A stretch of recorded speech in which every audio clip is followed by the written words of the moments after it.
Formal na naghain ng reklamo sa pambansang pulisya mga magulang ng dalawang kabataan na binugbog at binuli ng kapwa nilang kamag-aral sa isa pong paaralan sa Isabela City, Basilan, na nag-viral po yan sa social media na kayo mismo ho ay nakapanood nito. Eli Dumabok sa balita.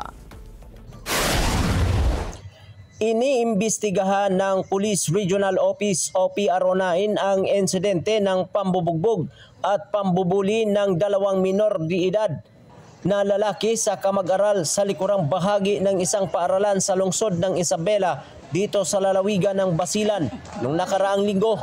Ayon sa ulat, nagtamo ng malubhang pinsala ang biktima na unang dinala sa isang ospital sa Isabela City na kalaunan ay inilipat ito sa isang mas modernong pasilidad sa Zamboanga City upang maipagamot ng maayos.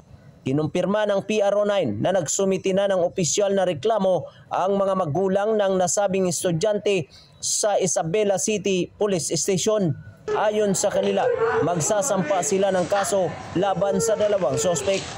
Sa kasalukuyan, nasa pangangalaga na ng pulisya at ng Department of Social Welfare and Development o DSWD-9 sa Isabela City ang dalawang minor de edad na sangkot sa pananakit. Lumalabas na nagtago pa ang dalawa sa isang lugar sa lungsod bago tuluyang naaresto. Ipinahayag ni Brigadier General Roel Rodolfo, Direktor ng Police Regional Office 9, na patuloy ang koordinasyon ng mga opisyal ng pulisya at mga kinatawan ng sektor ng edukasyon upang tuluyang marisolba ang insidente at makamit ang hustisya para sa biktima. Eli Dumabok para sa Mata ng Agila. Matatag, matapang, matapat.